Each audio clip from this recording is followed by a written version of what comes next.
Man arrested for allegedly sending customers intimate images to himself. A driver crashed into an SUV on the Bluff Street overpass. And your weekend weather forecast coming up with highs, lows, and everything you need to know for the days ahead. You're watching St. George News at 5, brought to you by our studio sponsor, We Win Injury Law. Good afternoon, I'm Monica McLaughlin.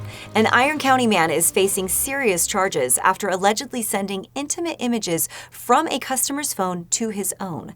Police say the suspect, identified as 28-year-old Joseph Lopez Hurt of Cedar City, worked at a St. George cell phone store where the victim had left her device during an upgrade. Later, she discovered 16 personal videos sent to an unfamiliar number, which police tracked back to Lopez Hurt. He denied the accusations but declined to let officers search his phone. Lopez Hurt was arrested Wednesday on 10 counts of distributing intimate images and released on a $5,000 bond.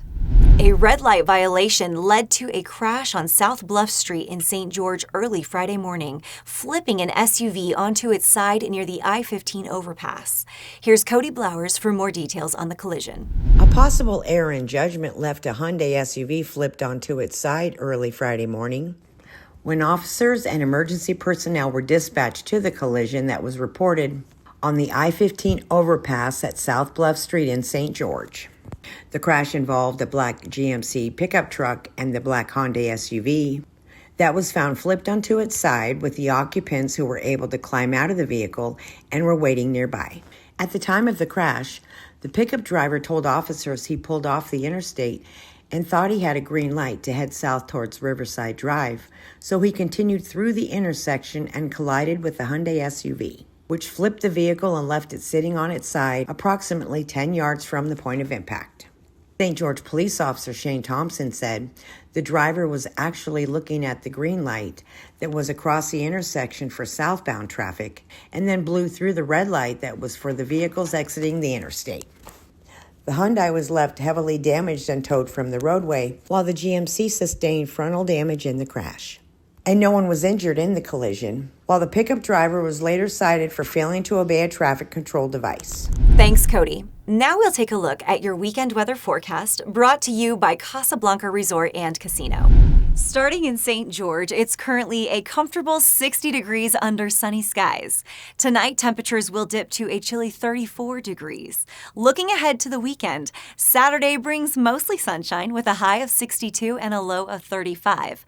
Sunday will see a mix of sun and clouds with a high of 60 and a low of 37. Now on to Mesquite, where it's currently sunny and warm at 67 degrees. Tonight's low will drop to 39. Saturday will be mostly sunny with highs reaching 69 and a low of 40. Sunday, expect increasing clouds with a high of 67 and a low of 42. And finally, in Cedar City, it's a bright 52 degrees right now. Tonight, temperatures will fall to 32. Saturday will bring mostly cloudy skies and a high of 60 with a low of 33. By Sunday, expect another day of mostly cloudy skies with highs around 57 and lows staying near 31. A group of 6th grade girls from Washington Fields Intermediate raised over $1,600 through a bake sale to help a local family with medical expenses, delivering the funds in a heartwarming surprise reminiscent of It's a Wonderful Life. We'll go to Nick Fiala with more on the incredible act of holiday generosity.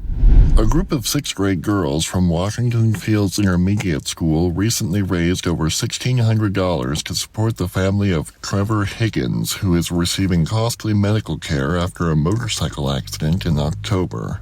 The girls surprised Trevor's father, Phil Higgins, with the money and some special presents at the home of Jennifer Devlin. Higgins was invited to the house on the pretense that he would be helping Devlin and his boss, Cameron Gentry, with a work project. The girls struggled to contain their excitement as they prepared for the surprise while Higgins was on his way, and the tension was palpable.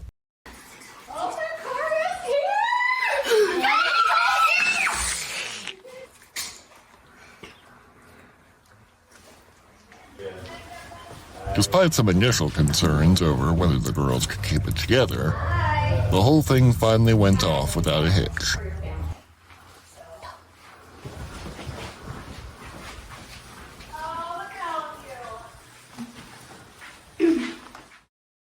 This is all $1,664.23 for your family and a note for Trevor. We're so sorry for what happened. We hope he gets better soon. Merry Christmas. Higgins' wife, Christina Higgins, also spoke to the girls from Trevor's bedside on a video call. Girls, I just want to tell you that I am so impressed and I'm very touched and thankful. And for all of you, like, you're our next generation, and we couldn't be more proud to know you and to meet you. And we're, again, just so thankful for what you've done in your time and your heart. It's so important. I hope you guys have the best Christmas ever. We all do. Yeah. Yeah. Is this what you expected? No. Would you? Definitely not. Cameron was really good at being vague about this whole thing. Yeah. The 3:30 is a real appointment. Oh, that is real. Okay. So you gotta go. I knew when I saw it on my schedule. I was like, wait, what does Cameron put on there at 2:00? So. Yeah. The girls said this experience will help them remember the true meaning of the holiday season. It is better to give than to receive. Thanks, Nick. Iron County's newest canine officer, Dano, has completed certification training in explosive detection and is ready to assist law enforcement across southern Utah. Here's Jeff Richards for more about how Dano is already making an impact. Meet Dano, the newest canine deputy at Iron County Sheriff's Office. The 2.5-year-old German Shepherd has recently been trained and certified in explosives and firearms detection. His partner and handler, Deputy Jared O'Mealy, says that Dano can detect 24 odors specific to bomb components, along with gunpowder and other substances. Dano is seen here practicing his indication training, or how he lets his handler know that he's found something matching a targeted smell. Sheriff's officials say they plan to add a second such dog in January. Thank you for watching St. George News at 5. To learn more about our studio sponsor, We Win Injury Law, go to wewininjurylaw.com. I'm Monica McLaughlin with St. George News, your #1 source for local news. This has been St. George News at 5, brought to you by We Win Injury Law.